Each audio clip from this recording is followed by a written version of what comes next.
On rappelle qu'on peut toujours passer de A différent de 0 à B par une multiplication. La multiplication par B sur A. Tout simplement parce que A fois B sur A, simplification par A, ça donne B. On applique ce schéma à cette situation déjà vue, on passe d'une quantité D de départ à une quantité A d'arrivée. Alors il suffit on vient de le voir, de multiplier par A sur D. Alors A sur D, notre petit c, on dit que c'est le coefficient multiplicateur. Coefficient, ça veut seulement dire que c'est un nombre. Pour passer de D à A. Alors ici on connaît le taux d'évolution. Arrivée moins départ sur départ, et on a dit qu'on utilisera plutôt cette formule ici. Alors on va l'écrire un peu différemment pour montrer un lien entre le nombre C qui est ici et le taux T.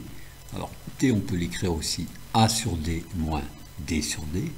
On a seulement deux fractions de même dénominateur ici, c'est-à-dire A sur D moins 1, ce qui s'écrit encore T égale C moins 1. A sur D, c'est bien le coefficient multiplicateur. Et on ajoute 1 des deux côtés. T plus 1 égale C, ce qu'on réécrit sous cette forme C égale 1 plus T, qu'on appellera le coefficient multiplicateur. C'est-à-dire que pour l'instant, on a démontré cette petite règle. Si on a une quantité de départ D, on passe à la quantité d'arrivée A en multipliant par 1 plus le taux. Alors le schéma qui est ici peut se traduire en, si on note Y1 et Y2, les quantités ici, comme ceci.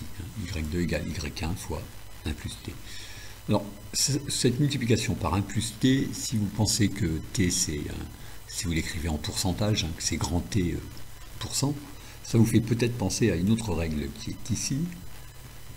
Alors attention, il y a deux phrases dans celle-ci. Ajouter T % à une quantité, c'est la multiplier par 1 plus T sur 100. Et idem avec soustraire 1 moins T sur 100. Alors on va redémontrer cette règle qui parfois peut remplacer celle-ci. On va en fait redémontrer cette règle-ci avec cette notation T égale grand T %. Alors, on passe d'une quantité D à une quantité A en ajoutant T %. Ça veut dire que A égale D plus T sur 100 fois D. Alors on peut écrire que D c'est D fois 1. Et ici on peut mettre D en facteur. Alors ça va donner A égale D fois 1 plus T sur 100. Donc on a bien multiplié la quantité de départ D par 1 plus T sur 100. Et en remplaçant les plus par des moins, on a l'autre phrase. On donne quelques exemples de cette nouvelle règle. Par exemple, ajouter ou soustraire 13%, c'est multiplié par, alors, ajouter 1 plus 13 sur 100, c'est évident. Soustraire, peut-être qu'on prend sa machine si on est mauvais en calcul. Bon, 1 moins 13 sur 100, on trouve ça.